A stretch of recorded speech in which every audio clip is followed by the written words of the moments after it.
Pada malam Natal, seorang bayi yatim piatu merangkak ke dalam karung Sinterklas saat melihat boneka beruang, dan tanpa sadar dibawa kembali ke kutub utara dari panti asuhan.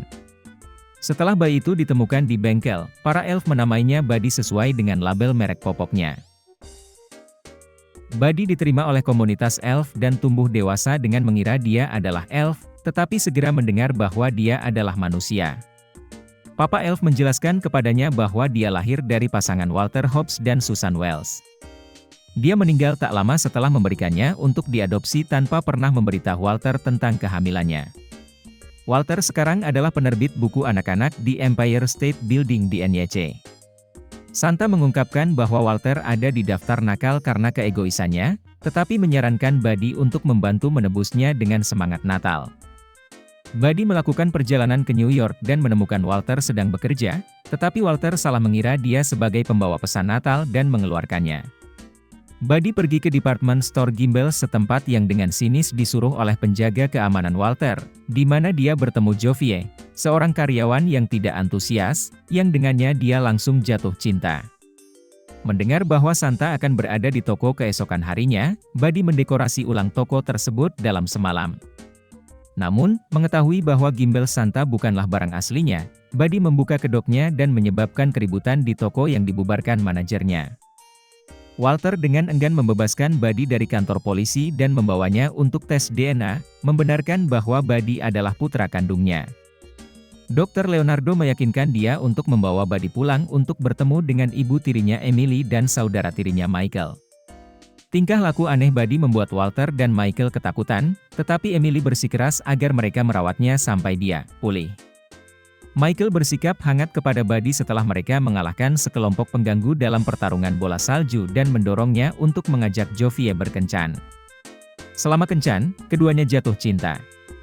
Sementara itu, perusahaan penerbitan Walter bangkrut setelah buku terbaru mereka gagal. Bos Walter, Fulton Greenway, mengharapkan Walter menyiapkan buku baru sebelum malam Natal. Walter dan timnya mengamankan pertemuan dengan penulis anak-anak terlaris Miles Finch, tetapi Buddy menyela pertemuan tersebut dan salah mengira Finch, yang memiliki dwarfisme, sebagai peri. Buddy secara tidak sengaja menghina Finch sebelum yang terakhir menyerangnya dan dengan marah meninggalkan pertemuan, di mana Walter kehilangan kesabaran dan dengan kasar menyangkal Buddy. Patah hati, Buddy menulis catatan permintaan maaf di Etch-a-Sketch dan meninggalkan apartemen Walter. Setelah menemukan buku catatan Finch yang penuh dengan ide, Walter dan timnya berebut untuk membuat buku untuk dipresentasikan. Saat Walter bersiap untuk melempar buku itu ke Greenway, Michael datang untuk memberitahu Walter tentang kepergian Buddy. Menyadari kesalahannya, Walter berhenti dari pekerjaannya dan berjalan keluar bersama Michael untuk mencari Buddy. Sementara itu, Buddy melihat kereta luncur Sinterklas jatuh di Central Park, menarik banyak orang. Sinterklas menjelaskan bahwa mesin giring hilang dan tidak dapat terbang tanpanya karena kurangnya semangat Natal. Buddy menemukan mesinnya dan bersatu kembali dengan Walter dan Michael. Walter meminta maaf kepadanya atas kata-katanya yang kasar dan menerimanya sebagai putranya. Setelah Buddy mengajak mereka menemui Sinterklas, Michael mengambil daftar Sinterklas dan membacanya di depan kamera berita televisi yang berkumpul di luar taman, membuktikan bahwa Sinterklas itu nyata.